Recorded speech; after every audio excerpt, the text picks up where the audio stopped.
Have you ever watched an old episode of Wheeler Dealers and wondered, what happened to that car after the show? Well, if you have, you're on the right channel. This time we're going to see if we can find the 1954 Chevrolet 3100 pickup. And as usual, we are going to do a quick overview of what happened in the program, see how the value of that pickup has changed over time, and then see what we can find out about what happened to it after the show.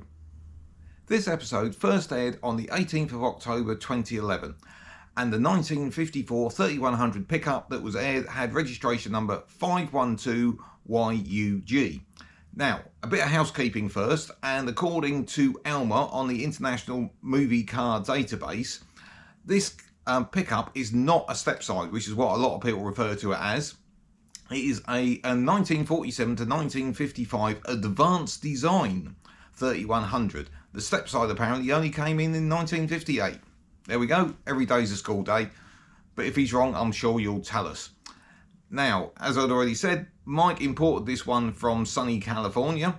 Ed set to work on it, did quite a lot of jobs. The main ones were he did a twin carb conversion.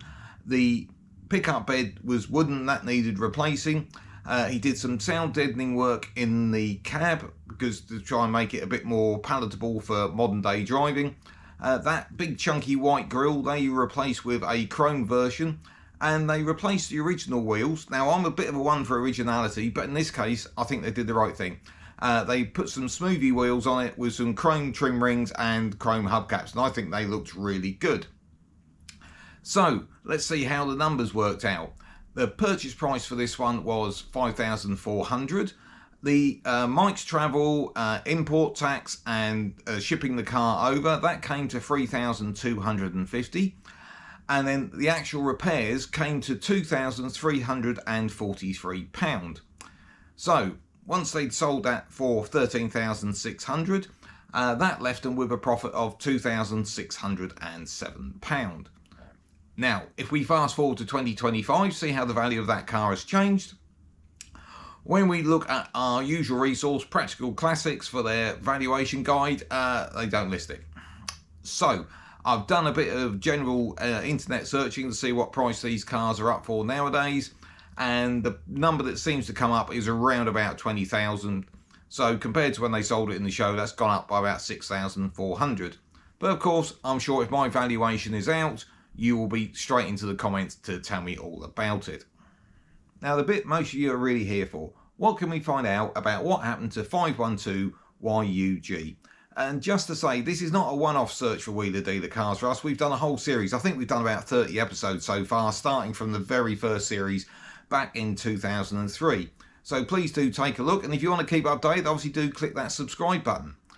So back to this Chevrolet pickup. Now, we go over to our friend's My Car Check, and we can see on the front page it's got a little flag for import export, and of course you would expect that. It was imported to the UK and first registered on the 1st of July 2011. And that makes sense because they would have worked on it in the earlier part of the year, presumably got it registered, and then the program would have aired later in 2011. We look at MOT history. It went in for MOT middle of May 2011, which makes sense because I believe they would have needed that to be able to get the car registered. Thereafter, next time I see it appear is in April 2012, where it was pictured by Stephen Alleyne on Flickr at a show in Hampshire called Wheels Day, and it's got a little notice in the window saying that it was the pickup from Wheeler Dealers. It then goes in for another MOT in the May of 2012, and remarkably, it's only done 105 miles. It really hasn't been very far at all. So can't be too far from that older shot show.